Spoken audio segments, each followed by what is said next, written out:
Versículo 16. Hoy nos toca un pasaje extenso, un pasaje largo, aunque muy simple.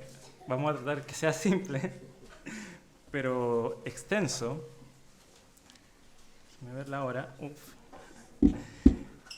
Pero obviamente el Señor también nos quiere hablar en este día a través de este pasaje que habla de Pablo en Atenas.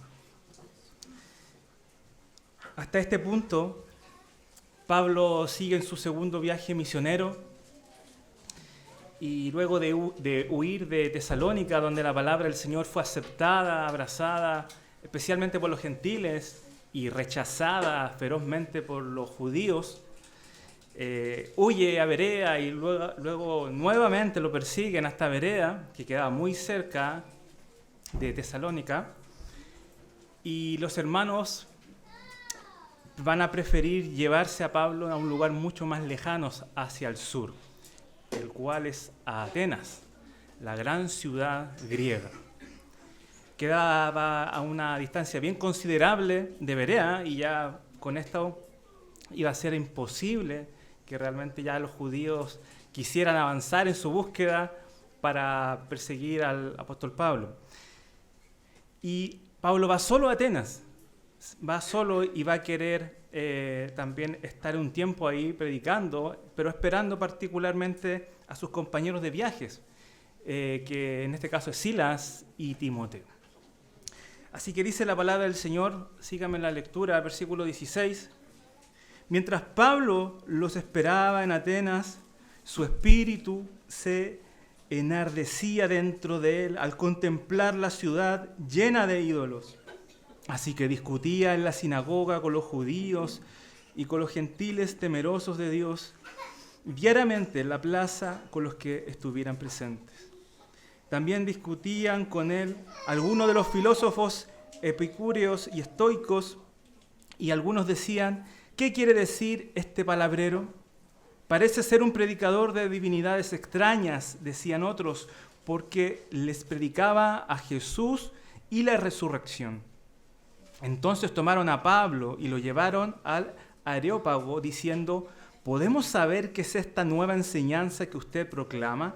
Porque le oímos decir cosas extrañas. Por tanto, queremos saber qué significan. Pues todos los atenienses y los extranjeros de visita allí no pasaban el tiempo en otra cosa sino en decir o en oír algo nuevo.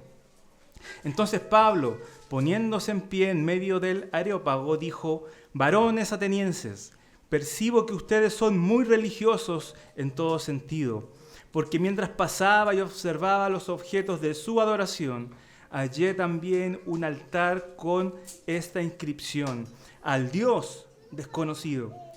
Pues lo que ustedes adoran sin conocer, eso les anuncio yo. El Dios que hizo el mundo y todo lo que en él hay, puesto que es Señor del cielo y de la tierra, no mora en templos servidos por manos humanas, como si necesitara de algo, puesto que Él da a todos vida y aliento y todas las cosas. De uno solo, Dios hizo todas las naciones del mundo para que habitaran sobre toda la superficie de la tierra, habiendo determinado sus tiempos y las fronteras de los lugares donde viven, para que buscaran a Dios y de alguna manera, palpando, lo hallen, aunque Él no está lejos de ninguno de nosotros, porque en Él vivimos, nos movemos y existimos, así como algunos de los poetas de ustedes han dicho, porque también nosotros somos linaje suyo. Siendo pues linaje de Dios, no debemos pensar que la naturaleza divina sea semejante a oro, plata o piedra esculpidos por el arte y el pensamiento humano. Por tanto, habiendo pasado por alto los tiempos de ignorancia, Dios declara ahora a todos los hombres en todas partes que se arrepientan, porque Él ha establecido un día en el cual juzgará al mundo en justicia y por medio de un hombre a quien Él ha designado, habiendo presentado pruebas a todos los hombres cuando los resucitó de entre los muertos. Cuando oyeron de la resurrección de los muertos, a algunos se burlaban, pero otros dijeron, le escucharemos otra vez acerca de esto. Entonces Pablo salió de entre ellos, pero algunos se unieron a él y creyeron, entre los cuales estaban Dionisio el Areopagita, una mujer llamada Dámaris y otros con ellos. Amén. Una palabra extensa y un discurso, o algunos le llaman la defensa de fe de Pablo frente a los atenienses. Lo primero que vamos a encontrar aquí, hermanos, es a Pablo huyendo de Tesalónica, especialmente o puntualmente de los judíos que querían acabar con él. Llega a Atenas y el primer versículo nos dice que mientras Pablo los esperaba en Atenas, a sus compañeros, dice que su espíritu se enardecía. No podía estar tranquilo su espíritu. ¿Por qué?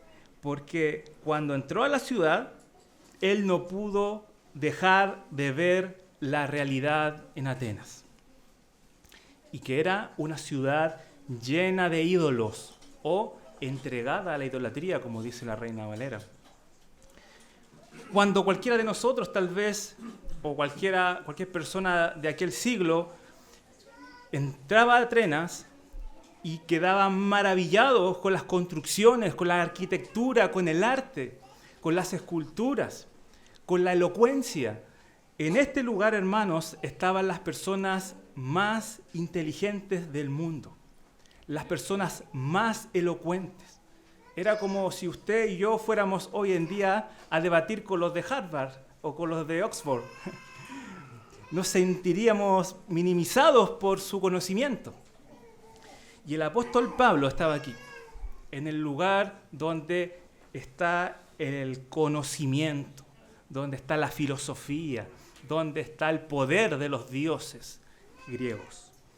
Llega y pudo tal vez haber observado las grandes construcciones, el mármol, la riqueza, pero Pablo, y tenemos que entender esto, Pablo lo único que vio fue una ciudad derrumbada espiritualmente, una ciudad en ruinas, una ciudad conquistada por los demonios. Eso fue lo que vio Pablo. Por eso su espíritu se enardecía dentro de sí. Porque él no miraba con ojos terrenales, sino con ojos celestiales, de la verdadera condición de este pueblo, aunque muy reconocido y respetado, en ruinas. En ruinas. El versículo 16 dice que él estaba en Atenas, se enardecía su corazón porque estaba llena de ídolos. El principal ídolo en esta ciudad era Atenea, por eso el nombre de la ciudad, la protectora de Atenas, de la ciudad, la cual era hija supuestamente de un tal Zeus, que tal vez ustedes han escuchado ese nombre, ¿cierto? Atenea fue quien ganó la lucha junto a Poseidón por el poder para proteger la ciudad. Y Atenea es la diosa adorada particularmente en las alturas también en su templo, en esta ciudad, en la Acrópolis. Entonces Atenas, era la principal diosa, hija de Zeus. ¿Okay? Entonces vamos a encontrar una ciudad espléndida con figuras hermosísimas. No sé si usted ha ido al museo y ha visto esas esculturas griegas. Esa era parte de la cultura y parte de la cultura idólatra también. Nunca vamos a encontrar esas esculturas en un pueblo judío, jamás. Y eso impactó también a Pablo. Estaba totalmente entregada a la idolatría y según el mismo Pablo en 1 Corintios, que más adelante va a viajar a Corinto, él dice que detrás de un ídolo hay un demonio. 1 Corintios capítulo 10, versículos 19 y 20. Los que adoran a ídolos realmente adoran y sirven a los demonios. Así de satánico es un ídolo. Por más inofensivo que nosotros lo encontremos, una escultura ahí donde se les prenden velitas o se le entregan sacrificios, como en esa época, es un ambiente totalmente satánico. Un hombre, una criatura de Dios, se arrodilla frente a nada. Eso es lo más horrendo delante de los ojos de Dios. Por eso en Éxodo capítulo 20, el Señor en su primer mandamiento va a decir: no te harás imagen y no te inclinarás ante ellas, ni las servirás. Ni siquiera una imagen del mismo Señor. Porque toda la adoración debe ser guiada a un Dios que es espíritu, que no es materia.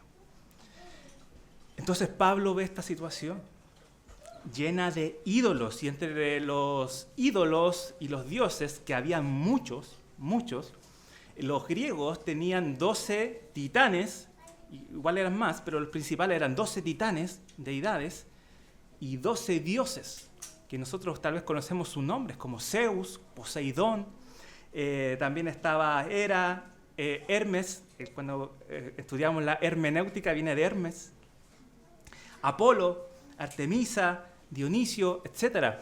Está llena de dioses. Y esta ciudad, Pablo entraba y había dioses por todas partes, ¿ya? Tanto así que los historiadores de esa época decían de la misma Atenas que era más fácil encontrar un dios en Atenas que a un hombre. Se reconocen básicamente un poquito más de 100 dioses en Atenas, pero algunos comentan que puede llegar el número hasta casi 3.000 dioses, porque ellos a todos le levantaban un altar, a cualquier cosa, hasta esta copa le levantaban un altar, porque eran idólatras, profundamente idólatras, entenebrecidos. Cada dios del Olimpo tenía su lugar en Atenas. Y Pablo quedó espantado y su espíritu, que era el espíritu de Dios también, en él, se enardecía, no podía soportar tal idolatría. La ciudad con más conocimiento sobre el mundo era la ciudad más ignorante respecto a la deidad, respecto a Dios. La mirada de Pablo podemos también compararla un poco con la mirada de nuestro Señor Jesús. ¿Recuerdan cuando el Señor vio las multitudes y tuvo compasión de ellas? Porque eran como ovejas sin pastor. Y Él se compadeció. Jesús no miraba las cosas que nosotros miramos. No miraba tal vez qué ropa vestían. No miraba tal vez en qué auto venía. No miraba tal vez si realmente tenían los mismos hobbies que Él. Él miraba su condición espiritual. Personas en necesidad espiritual. Y Pablo vio lo mismo, pero con un corazón celoso, como era Pablo, y lo conocemos hasta ahora, celoso de Dios por que los atenienses adoraban al Dios o a los dioses falsos. Él tenía un profundo celo por Dios para que todos cayeran en adoración delante de Dios. Y dice el versículo 17 que él no aguantó y dice que fue y discutió en la sinagoga como era su costumbre. Siempre iba a la sinagoga primeramente, al judío primeramente y luego al griego o al gentil. Entonces va a la sinagoga a hablar, ¿ya? No se le podía frenar al apóstol Pablo y dice la palabra y lo repite 2 veces que discutía. Seguramente por el énfasis que da el texto, los judíos no lo pescaron ni en bajada, como nosotros decimos. Seguramente estos judíos, había una sinagoga ahí en Atenas, seguramente estos judíos también estaban entregados a la idolatría. Seguramente también estaban con alguna opinión un poquito más como entregada al pensamiento griego. Dice que discutía en la sinagoga con los judíos y con los gentiles temerosos de Dios y diariamente en la plaza con los que estuvieran presentes. El apóstol Pablo no solamente se quedó en la sinagoga con los judíos, sino que dice que fue a la plaza. Y la plaza es la palabra ágora. El ágora es un lugar importantísimo para los griegos. No es como la plaza para nosotros, donde hay juegos para niños. La plaza o el ágora para los griegos era el lugar del mercado, una especie de feria que se transaban varios bienes, pero que además era un lugar donde también estaban los grandes pensadores. Se juntaban también para hablar de política, de religión, de economía y del pensamiento acerca de la vida. Entonces, él aprovechó esa oportunidad y se fue a predicar también, a discutir, dice la palabra, a discutir con los que estaban en la plaza presente.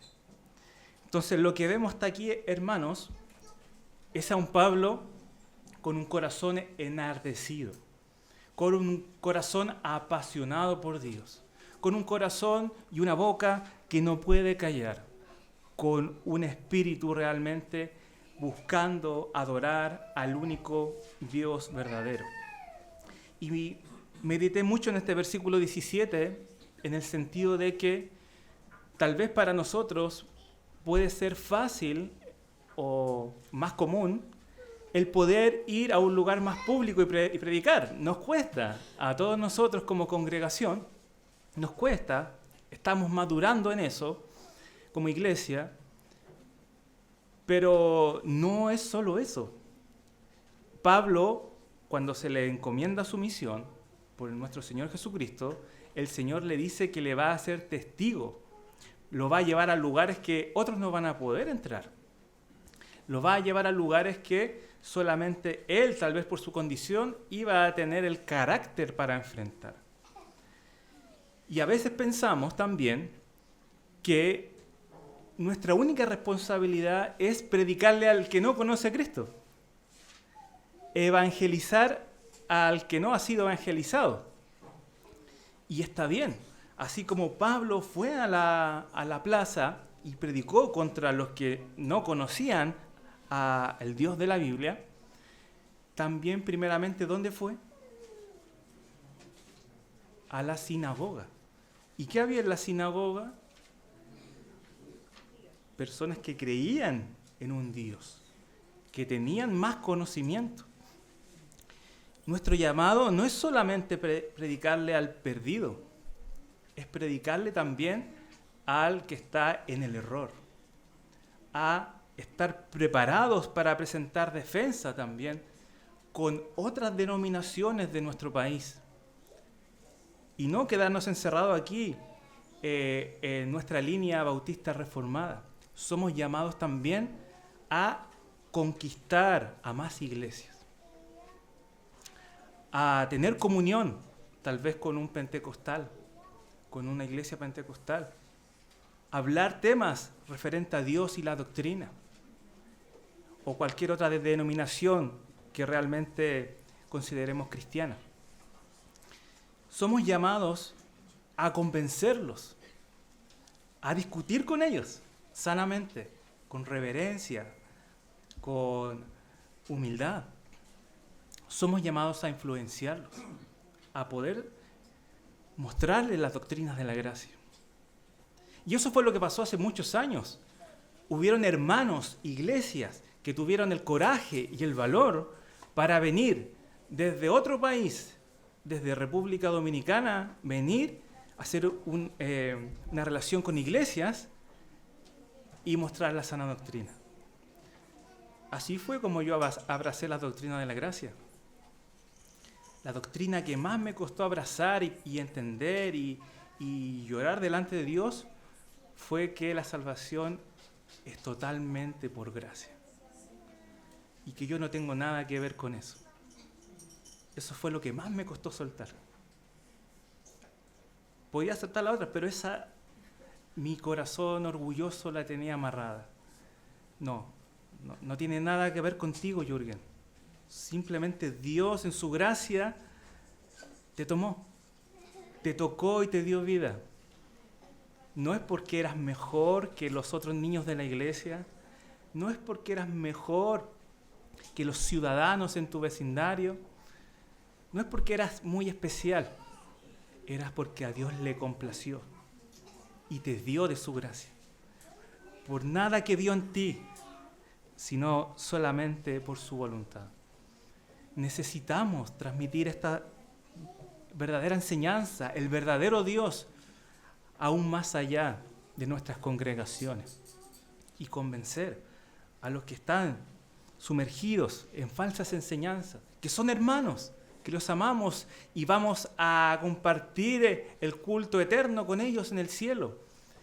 Pero necesitamos también hablarle de la verdad, discutir con ellos como lo hacía el apóstol Pablo. Sigue el texto 18 diciendo: también discutían con él algunos de los filósofos epicúreos y estoicos, y algunos decían: ¿qué quiere decir este palabrero? Parece ser un predicador de divinidades extrañas, decían otros, porque les predicaba a Jesús y la resurrección. Ahora aquí hay demasiada información, voy a tratar de hacer lo más breve posible, pero estas son escuelas griegas, había muchas más también, de pensamiento. Entre ellos se planteaban ideas, entre ellos discutían, tenían debates y así iban alcanzando mejores conocimientos. Y aquí presente con Pablo están personas que eran epicúreos y estoicos. Los epicúreos estaban tan cansados del debate, tan cansados de seguir peleando y debatiendo por Dios, por ejemplo, quién creó el universo, de dónde venimos, hacia dónde vamos, etcétera, que dijeron: ya, basta de debate. Nunca vamos a poder conocer a Dios, porque no tenemos cómo conocer a Dios. Un actual agnóstico. No podemos conocer a Dios. Entonces, basta de hablar de dónde venimos, si nos crearon o si fue una explosión, como se dice hoy día, sino que vamos a encargarnos de vivir la vida. Estamos aquí, eso es lo que sabemos. Estamos aquí, nos gusta vivir bien, entonces vamos a buscar el placer y vamos a evitar el sufrimiento o el dolor. Y de eso se trata la vida, de buscar la satisfacción, la felicidad. Un pensamiento bien humanista, como lo conocemos actualmente. Creían que tanto el placer y evitar el dolor era el fin supremo de la vida. Y que si había dioses, ellos no sabían, puede ser que sí, puede ser que no. Ellos no podían intervenir en eso. Si existía algún dios, bueno, los dioses no podían involucrarse con los seres humanos. Entonces no tenía ninguna relevancia hablar tanto de Dios. Y eran totalmente materialistas y atomistas. Esto quiere decir que ellos creían que el cuerpo y el espíritu o el alma estaba compuesta por átomos, lo que significa que una vez que uno muera, desaparece todo. Y ya no hay una vida posterior a la muerte. Por lo tanto, por eso, seguramente ellos fueron los que se burlaron de Pablo cuando les comenzó a hablar de la resurrección. Entonces estaban este grupo. Y los otros eran los estoicos. También hay actualmente estoicos en nuestro mundo, y muchos, más de lo que piensan. Los estoicos, ellos sí creían en un ser superior. Ellos más que nada eran panteístas, creían que todo era Dios, que este púlpito es Dios, que el árbol de la esquina es Dios, que yo soy Dios, parte de Dios, de un todo. Ellos eran panteístas y su objetivo de vida era alcanzar la virtud y el dominio propio y la disciplina del cuerpo. Por eso vemos a los griegos musculosos, disciplinados, ejercitándose, porque el dominio propio era la mayor virtud para ellos. Ellos pensaban, sí, que había un destino. Ellos no evadían el sufrimiento, ellos pensaban muy diferentes a los epicúreos. Ellos pensaban que realmente el sufrimiento es parte del proceso para llegar a tu objetivo. Que necesitamos sufrir para conquistar el mejor proyecto de hombre en este mundo. No evitaban el dolor, pensaban que siempre tenían un propósito mayor. Entonces, Pablo estaba discutiendo con estas dos clases de filósofos que hasta entre ellos tenían división. Pero aquí pasa algo interesante. Ellos le dicen, este es un palabrero, un parlanchín, alguien que no sabe realmente, que seguramente tomó unas palabras de algunos sabios por aquí y por allá y anda tratando de presumir de que sabe algo, pero no sabe nada. Pero aquí los griegos se confundieron. ¿Y en qué se confundieron? En que en el versículo 18 al final dice, parece ser un predicador de divinidades extrañas, decían otros, porque les predica a Jesús y la resurrección. Ahí es donde ellos se confundieron. También se traduce ahí, les predicaba el evangelio de Jesús y la resurrección. ¿Y por qué la confusión? Porque estaba seguramente Pablo ahí hablando en griego y la palabra griega para resurrección es atanasia. Es un nombre que se usaba para Atanasia o Atanasio. Entonces lo que ellos entendieron con lo que Pablo decía y gritaba ahí a altas voces es que estaba mostrando a dos dioses, a Jesús y a una diosa llamada Atanasia. Y dijo, ¿quiénes son estos? ¿De qué nos está hablando este palabrero? Vamos, busquémoslo y llevémoslos para que nos aclare bien estas cosas. Entonces ellos estaban bien confundidos. No entendieron de que le estaba hablando de que Jesús es quien había resucitado. Entonces el versículo 19 al 21 dice lo siguiente. Entonces tomaron a Pablo y lo llevaron al Areópago, diciendo, ¿podemos saber qué es esta nueva enseñanza que usted proclama? Porque le oímos decir cosas extrañas. Por tanto, queremos saber qué significan.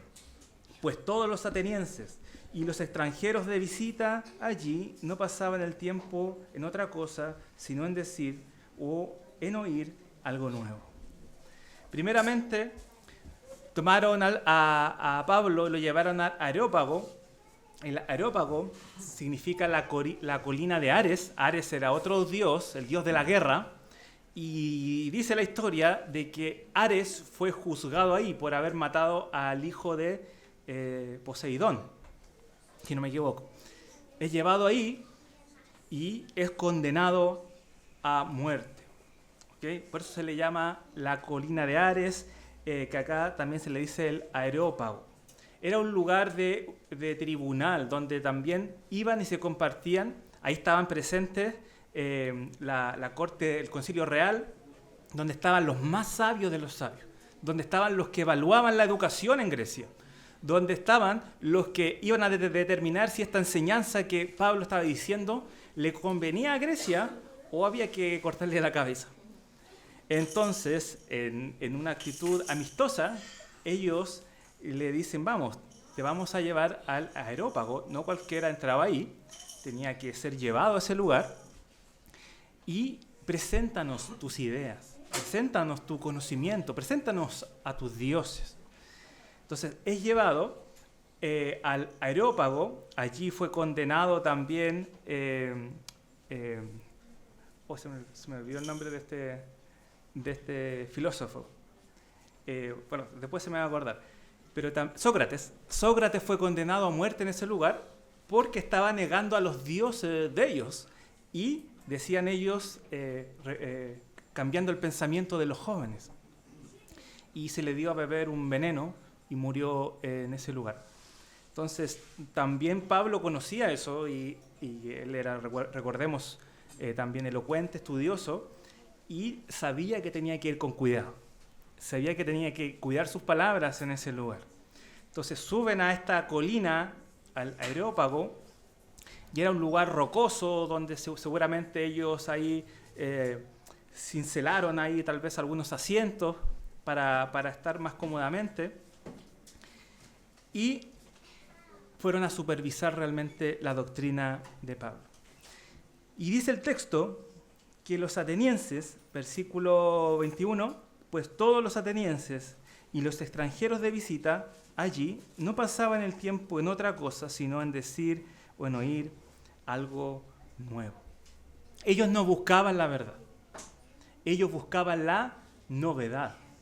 Ellos no les interesaba realmente encontrar la verdad del mundo, de la vida, sino que les interesaba disfrutar de la curiosidad, de la novedad. Y es llevado allí, más que nada, también, aparte de para evaluar, ¿cierto?, el tema de la educación, para ver qué nos tiene de novedoso este Pablo. ¿Sí? Estaban un poco aburridos ya, tal vez de escuchar lo mismo, y lo llevan a ese lugar. Ahora, con esto tenemos que tener nosotros cuidado, hermanos, de nuestra actitud. Justamente esto que estamos haciendo en este momento. ¿Cuál es la razón por la cual venimos al templo del Señor? A este templo. ¿Cuál es la razón? ¿Escuchar algo nuevo? ¿A ver qué nos dice este día el pastor? Que me llame la atención. ¿Qué novedad? ¿Qué doctrina nueva? ¿O qué profundidad de las doctrinas nuevas voy a aprender hoy? Y hay un problema con eso. Que aunque necesitamos el conocimiento, necesitamos aprender más de Dios y de su palabra, el conocimiento por sí solo envanece. Y yo creo que usted lo ha vivido. Y sobre todo los maestros o los pastores lo viven. Después de un punto de estudiar tanto, de leer tantos libros, de leer una y otra vez la Biblia de tapa a tapa, uno comienza en su naturaleza mala a pensar, bueno, esto ya lo sé, ya conozco este versículo, o ya sé de qué va a predicar el pastor, incluso ya sé qué aplicaciones va a darnos, cuál va a ser su llamado. Y vemos o podemos llegar a ver esto, la predicación de la palabra, o un discipulado, o cualquier cosa de la que participemos, como algo no tan interesante, no tan novedoso. Porque ya lo escuché, ya lo sé, pero no venimos aquí para saber más. Venimos aquí para escuchar la voz de Dios. Y todos nosotros estamos realmente cerca de poder caer en eso. Yo mismo he caído en eso. Pero cuando encontramos el verdadero sentido de escuchar la palabra de Dios, que no es aprender más, sino escuchar la voz de Dios, la vida espiritual cambia rotundamente. Uno de los libros que más me edificó es un libro chiquitito, de este porte, cortito, que se llama Cómo escuchar la voz de Dios. Lo leí hace muchos años y me interesó mucho porque realmente iba a la iglesia, escuchaba, aprendía, pero no había una comunicación entre Dios y mi persona. Y ese libro enseña cómo Dios nos habla. Y la manera principal en cómo Dios nos habla es a través de la predicación. No estamos sentados aquí hoy para aprender algo nuevo. Si podemos aprender algo bueno, amén. Si se puede seguir creciendo en el conocimiento, amén. Pero principalmente estamos aquí para escuchar la voz de Dios. Y la voz de Dios se escucha en silencio. Se escucha bajando el volumen de nuestros pensamientos. Bajando el volumen de nuestros pensamientos. Cuando los profetas escucharon a Dios, escucharon un sonido apacible. Hay que bajar un poco el volumen de nuestra vida para escuchar a Dios. Hay que detenernos. Hay que comenzar a pensar en lo que Dios está diciendo. Y en este momento, ¿qué te está diciendo Dios a ti? No al hermano, no a mi esposo o a mi esposa, no a mis hijos, como cuando les decimos, ¿viste? Escucha al pastor. No, a nosotros.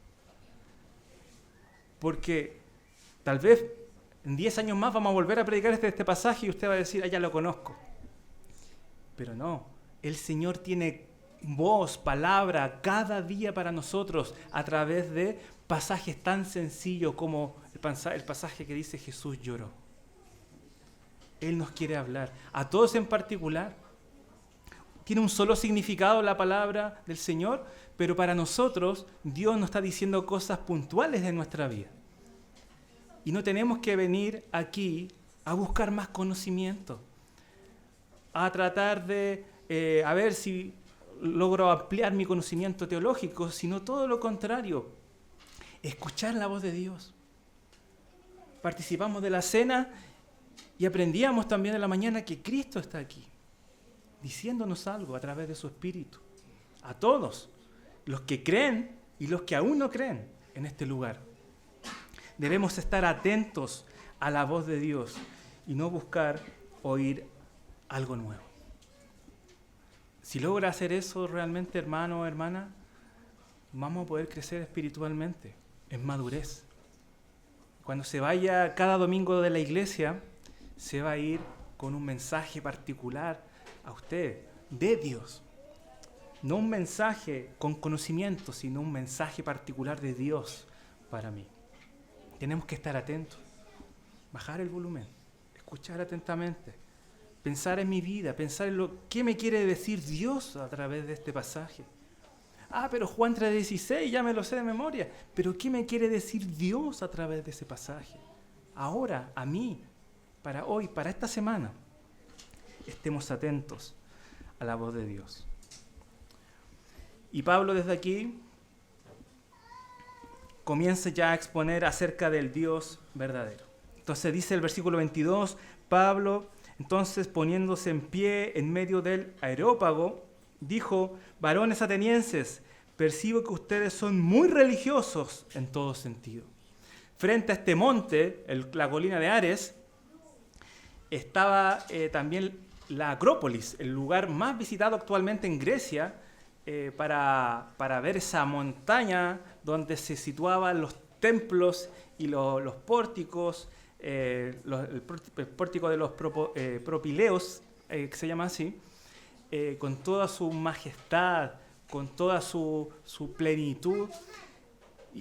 Yo puedo imaginar a Pablo parado en pie ahí, en el Areópago, y en el frente los grandes templos, las grandes construcciones, la figura alta que tenían ahí en el patio de Atenea, que se veía a la distancia.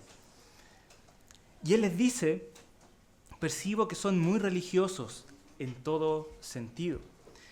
Ellos podían ver el templo de Atenea Nike, que era la diosa principal, la entrada gloriosa de los propileos, que era como un arco, el templo Erecteion, que era un templo para Atenea, Poseidón y Erecteo, y el gran Partenón, el gran atractivo cuando uno va a este lugar, que alojaba una estatua de 12 metros de oro de Atenea. Imagínense esa estatua. Se dice que ocuparon más de 1000 kilos de oro para construirla. Y la gente iba y adoraba a Atenea en ese lugar, dentro del Partenón. Construcciones majestuosas. Y él le dice: he visto que son un poco religiosos en todo sentido. Y seguramente ellos miraron todas esas construcciones que simbolizaban la religión de Grecia. Entonces él le dice: pero mientras pasaba y observaba los objetos de su adoración, hallé también un altar con esta inscripción: al Dios desconocido. Seguramente eso lo pusieron los epicureos, que no podían conocer a Dios según ellos.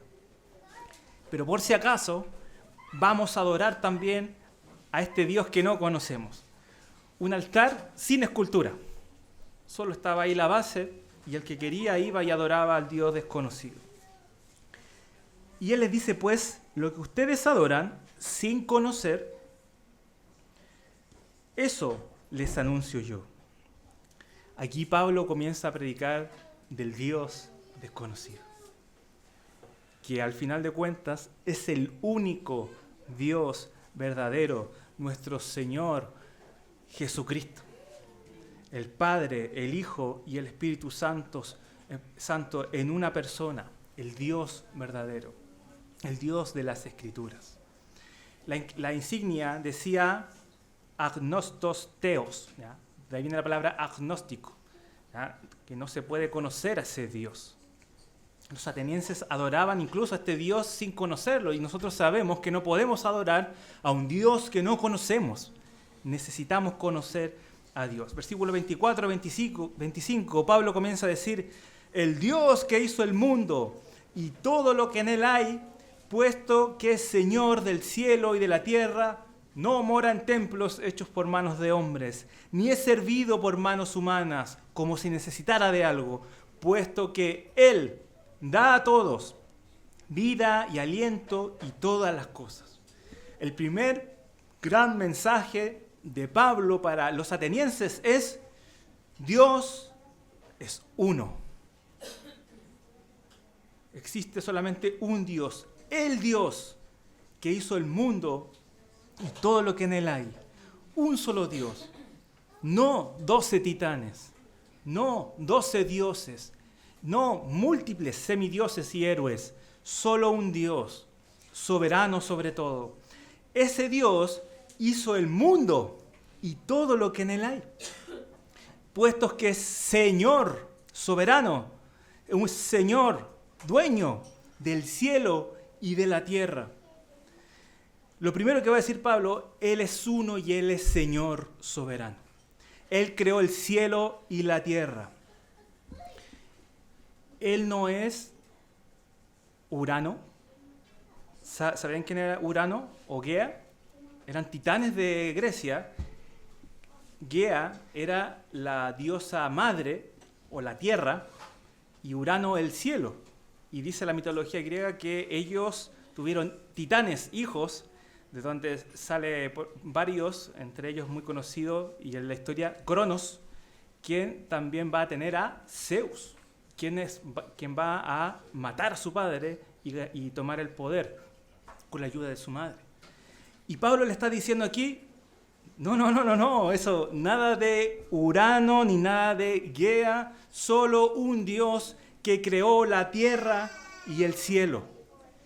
Y que la tierra y el cielo no es ningún Dios. Él es el creador y todas las otras cosas son materia creada por el Señor.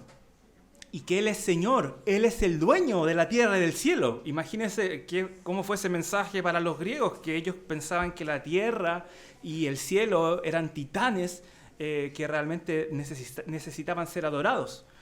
Y le dice más encima: no mora en templos hechos por manos de hombres. Estaba lleno de templos en ese lugar.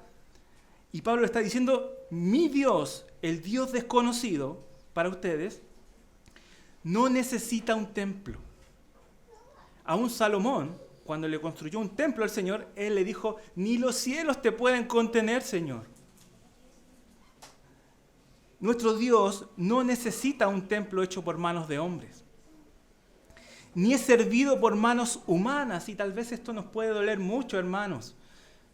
Él no nos necesita. Él no necesita nuestro servicio. Él no necesita de nada porque es Dios soberano. Este Dios no nos necesita, nosotros le necesitamos a Él.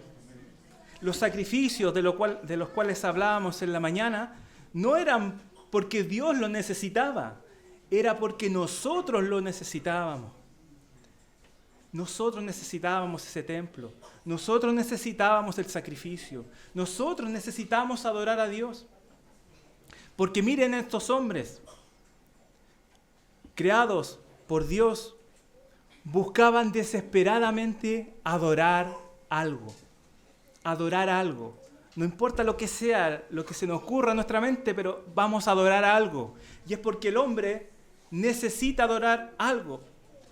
Tanto grandes como pequeños, niños, jóvenes, adultos, buscamos adorar algo. Por eso los niños se fascinan con las películas y después andan con disfraces, porque necesitan buscar a alguien a quien elogiar, admirar y reverenciar. Por eso también los varones también caen en idolatrar cosas o personajes o no sé, futbolistas o cosas así. Necesitamos ovacionar a alguien. Los perros no hacen eso, ¿cierto? ¿Has visto algún perro diciendo, oh, wow, Messi. No, eso lo hacen los hombres. ¿Por qué? Porque en su corazón está creado para adorar. Y cuando no conocen al Dios verdadero, caen en blasfemias, atrocidades como la idolatría. Y adoran lo que encuentran, lo que aman. Nosotros necesitamos de Dios, nosotros necesitamos adorar a Dios. Nosotros necesitamos este tiempo de comunión, de poder cantar juntos al Señor. No porque es lo que hay que hacer, es porque lo necesitamos. Es porque nuestra alma nos pide adorar a Dios. Nos pide adorar a nuestro Señor. Nosotros necesitamos de Él. Él no necesita de nosotros. Y agrega el apóstol, dice, puesto que Él da a todos vida y aliento y todas las cosas. No es Atlas, ese era el Dios que sostenía el mundo, no es Atlas quien sostiene los cimientos del mundo, como ellos decían. No, es este Dios, el Dios desconocido, es quien sostiene todas las cosas. Él nos da vida, aliento y todas las cosas. En Él vivimos y existimos, como va a decir más adelante. Él es quien nos da vida y aliento y todas las cosas. Él no necesita luchar contra otro Dios para conquistar el Olimpo. Él es Dios soberano.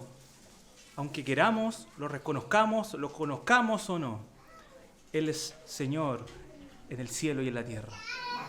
Hay algo muy tenebroso, hermanos, que a veces yo pienso, y es acerca de mi corazón. Póngase su mano aquí. Escucha su corazón, póngasela. Palpita. Y a veces me da miedo pensar en qué sostiene ese corazón palpitando. Es un músculo. Y uno que tal vez como ha practicado un poco la mecánica sabe que los motores se paran. Le falló algo, le falló una bujía, ¡puf! Hay que cambiar la bujía. Pero Dios nos sostiene a nosotros en este cuerpo. Él nos da este palpitar. No nos va a dar ni uno más ni uno menos en esta vida. Él es quien, como dice el texto, nos da vida y aliento.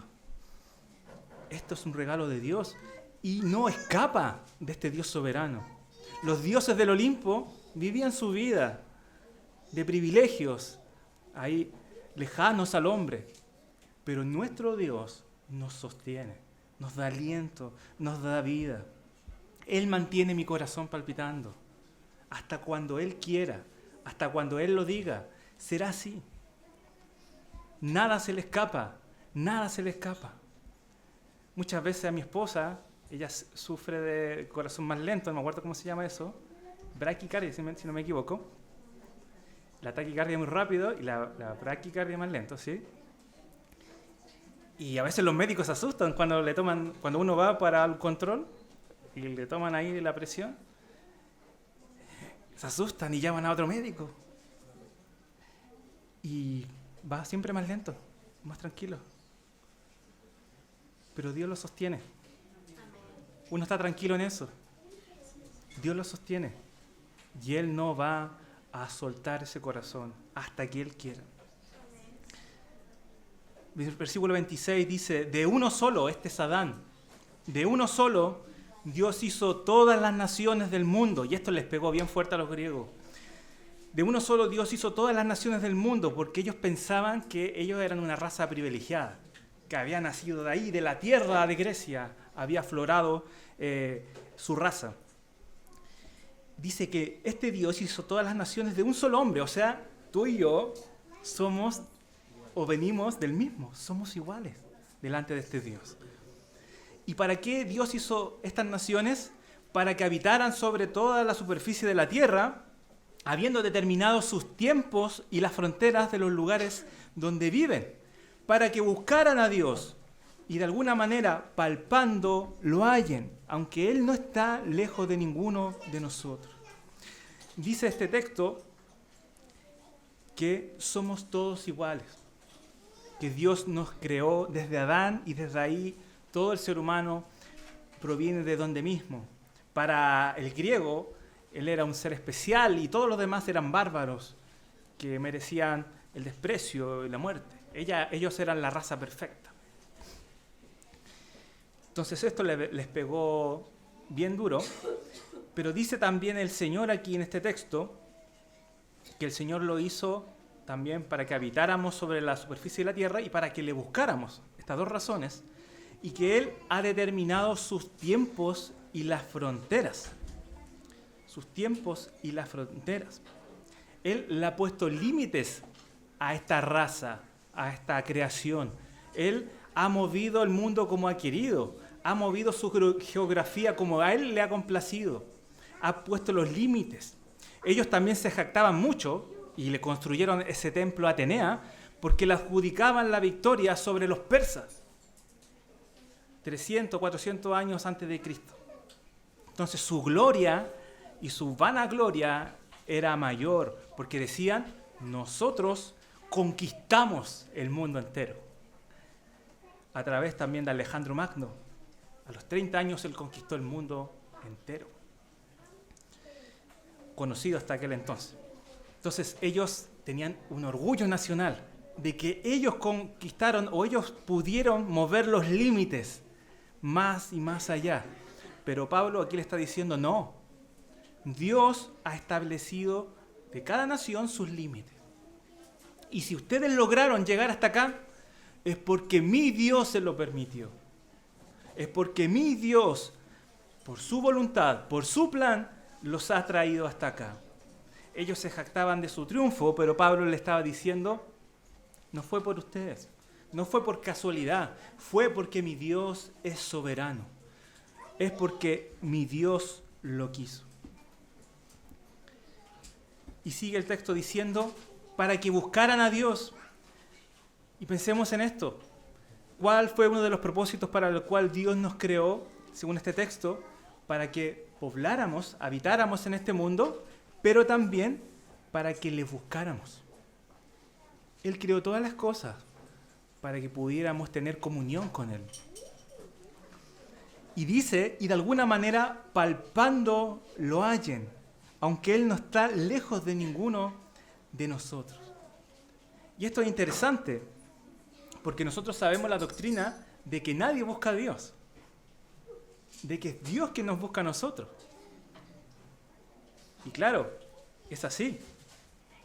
Pero dice que Dios no es un ídolo sin vida, que no se mueve. Es un Dios cercano, que transita cerca de nosotros, cerca de nuestras familias, cerca de nuestros familiares también. Es un Dios que se mueve, no es un Dios que está ahí en una escultura.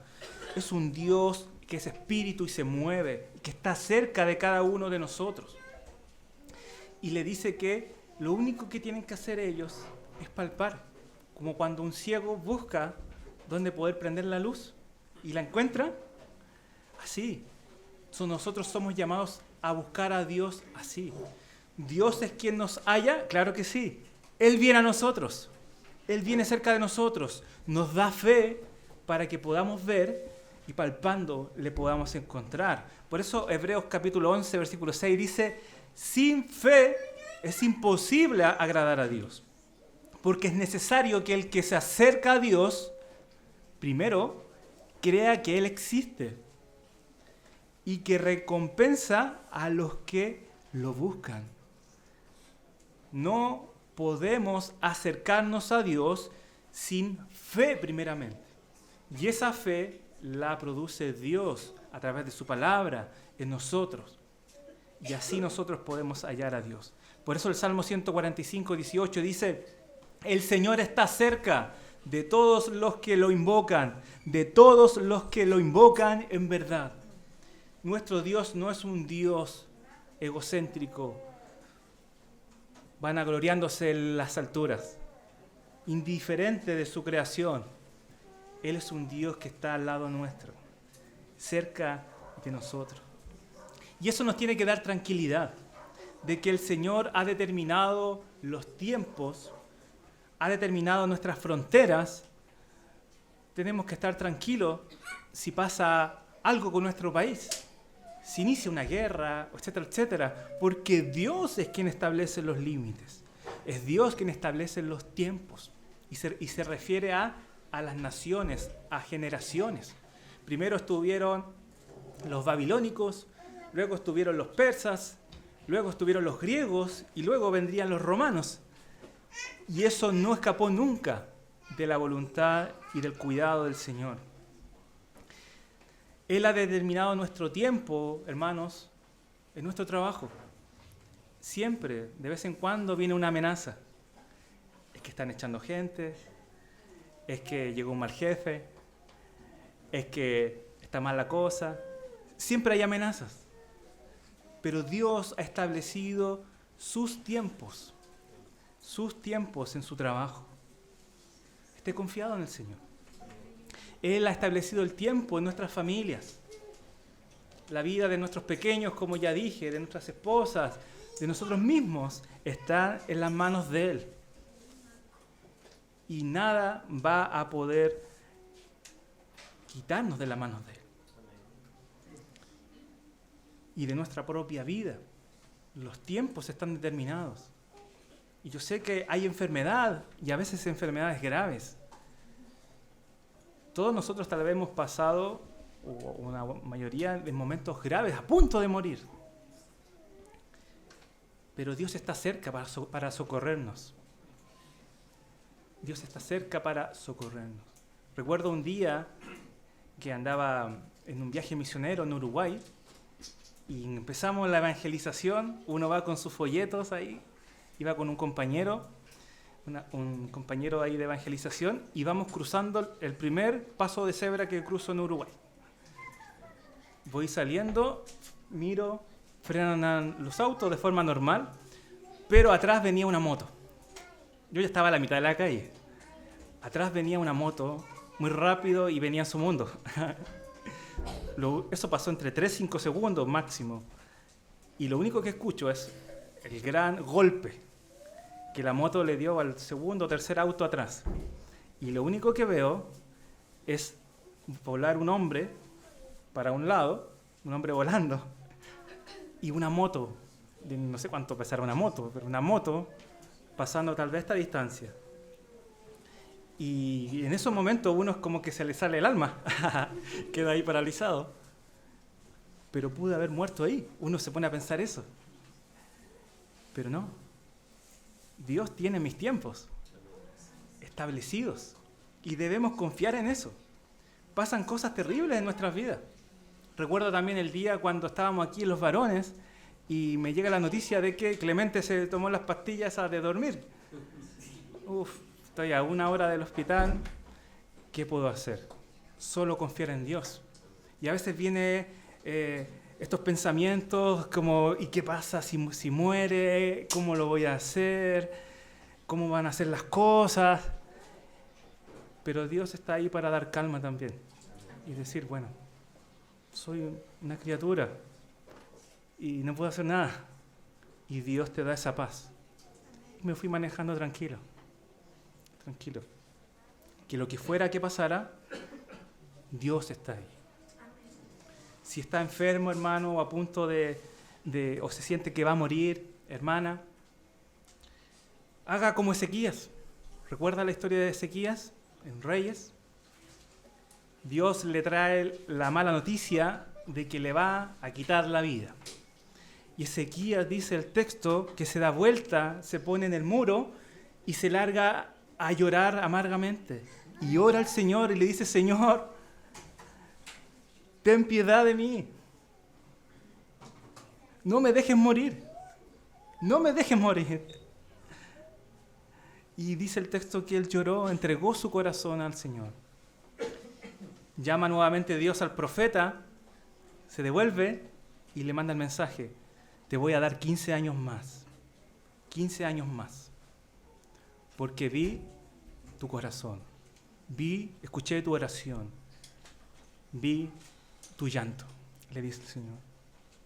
Creamos en el Señor, recurramos a Él porque Él está cercano. Este Dios que Pablo predica es nuestro Dios. Este Dios desconocido es nuestro Dios.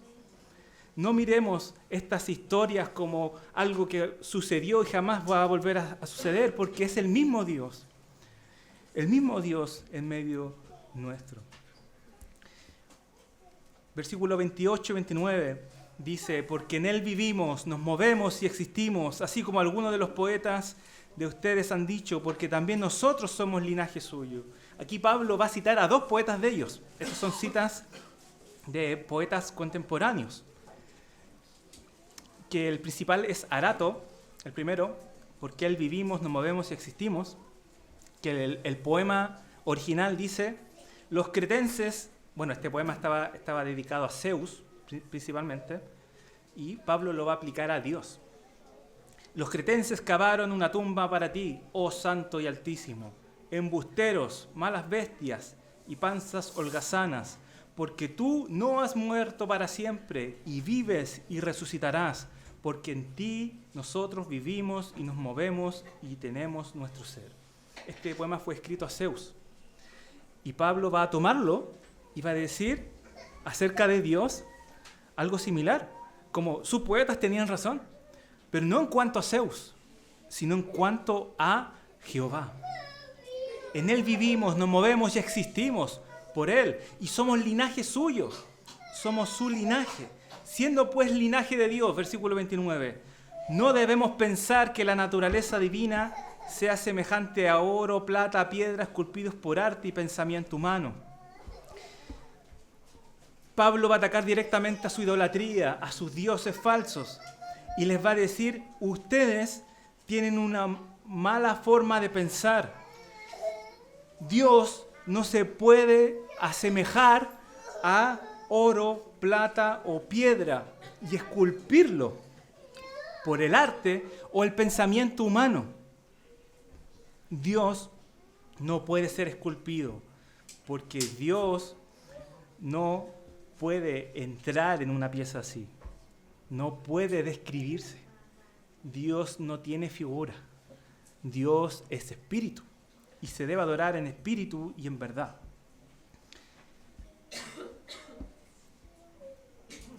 Tenemos que conformarnos a la imagen de Dios, pero es imposible conformarse a la imagen de Dios si nuestra imagen de Dios está corrompida. Y a veces podemos caer en eso, hermanos, todos nosotros. Uno, el levantar nuestros propios ídolos. El levantar nuestros propios ídolos y esculpir a Dios a nuestra manera. Esculpir a Dios a nuestra forma, como los griegos lo hacían. Dios es amor, poco, me gusta. Dios bendice a los suyos, sí, amén. Dios nos manda a sufrir, esto no. Dios habla del infierno, tampoco. Dios aborrece a los homosexuales. Sí, así es mi Dios. Pero Dios me puede permitir tal vez practicar cierta inmoralidad pequeñita. No le molestará. La ira no es tanto. Puedo estallar en ira. Un poco de orgullo no le va a molestar a Dios. Y al final tenemos una figura totalmente distorsionada de Dios. Una figura donde Dios permite la envidia, donde Dios permite el chisme, que tiene de malo, un poquito de chisme, para ponerle emoción a la iglesia.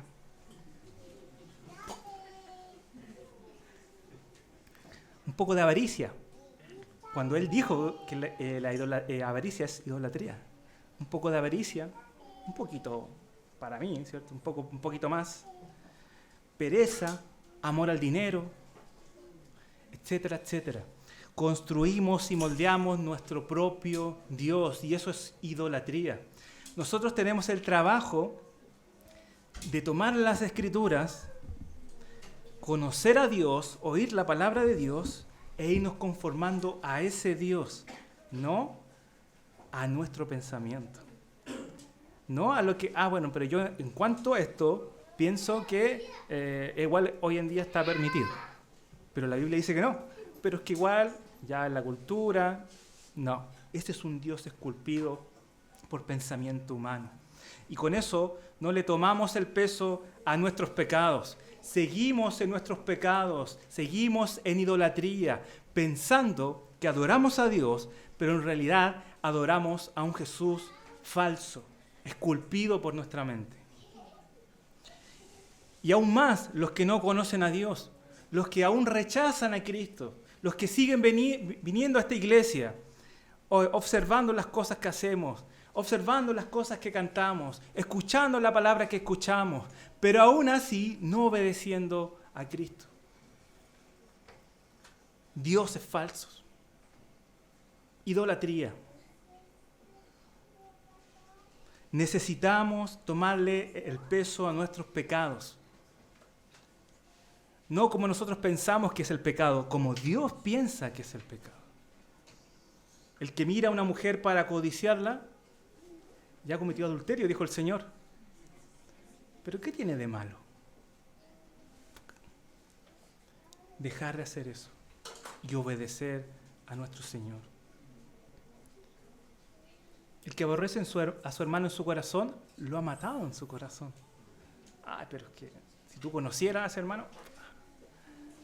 No, hermanos, necesitamos obedecer a Dios y adorar al Dios verdadero, al Dios desconocido para los atenienses. Y por último, ya terminando, Dios va a llamar al arrepentimiento a través de Pablo a los atenienses. Les va a decir en el texto 30, en adelante, dice: por tanto, habiendo pasado por alto los tiempos de ignorancia, Dios declara ahora a todos los hombres en todas partes que se arrepientan, porque Él ha establecido un día en el cual juzgará al mundo en justicia por medio de un hombre a quien Él ha designado, habiendo presentado pruebas a todos los hombres cuanto Él lo resucitó de entre los muertos. Dios ya ha tenido mucha paciencia. Dios ya ha pasado por alto estos pecados de ignorancia, pero tanto como los atenienses ahora no tenían excusa, ahora nosotros tampoco tenemos excusa. Dios ha sido paciente con cada uno de nosotros. Ha tolerado nuestra ignorancia. Ha tenido paciencia para que nos arrepintamos.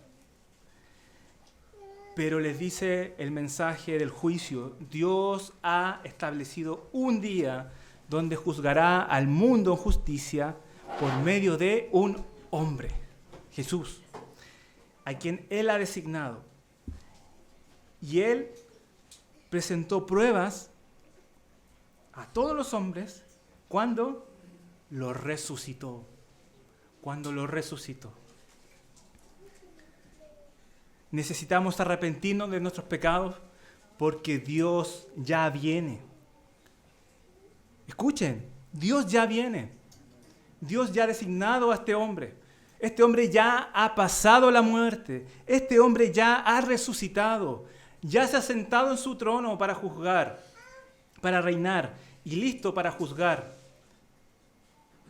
¿No les da miedo pensar que ya han pasado 2000 años y estamos más cerca que los atenienses de aquel juicio? Estamos mucho más cerca. Nuestros pies, nuestras rodillas deberían temblar ahora por saber esto.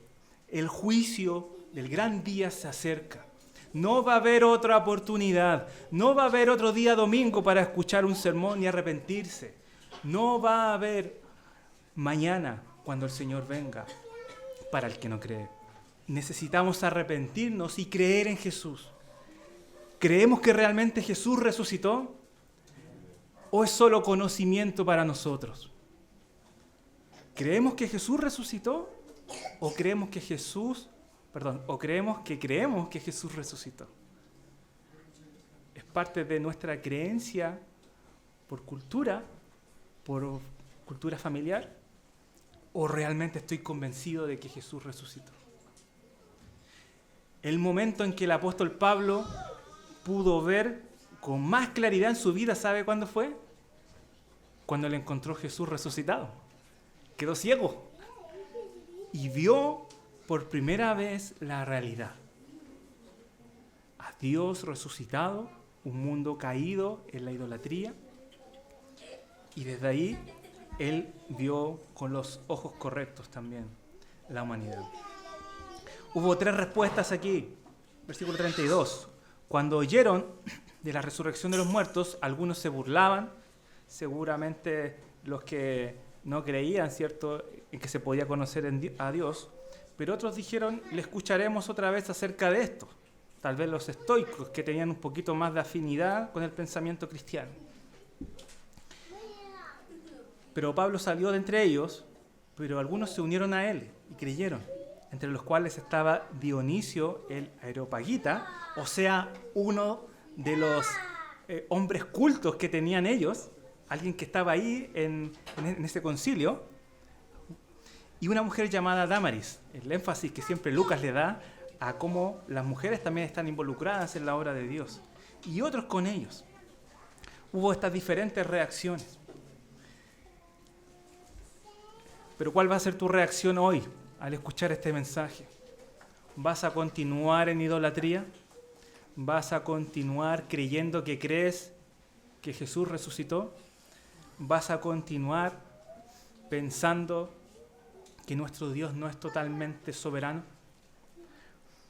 Para terminar, Primera de Tesalonicenses, respecto a esto, Pablo va a escribir y dice en capítulo 1, versículo 8 y 10, porque saliendo de ustedes, la palabra del Señor se ha escuchado, después que pasó por Tesalónica, no solo en Macedonia y Acaya, Atenas estaba en Acaya, sino que también por todas partes la fe de ustedes en Dios ha sido divulgada. De modo que nosotros no tenemos necesidad de decir nada. Y mire lo que dice, pues ellos mismos cuentan acerca de nosotros, de la acogida que tuvimos por parte de ustedes, y de cómo se convirtieron de los ídolos a Dios para servir al Dios vivo y verdadero y esperar de los cielos a su Hijo, el cual resucitó de entre los muertos, es decir, a Jesús, quien nos libra de la ira venidera. Necesitamos tener esta visión. Necesitamos pensar así. Convertirnos de los ídolos a Dios, para servir al único y Dios verdadero, desconocidos para los atenienses, pero el único y verdadero Dios, el cual resucitó de entre los muertos y Él mismo nos librará de la muerte. Amén, oremos. Señor, gracias por tu palabra, gracias por este tiempo que nos brindas, Señor, con tu hermosa enseñanza.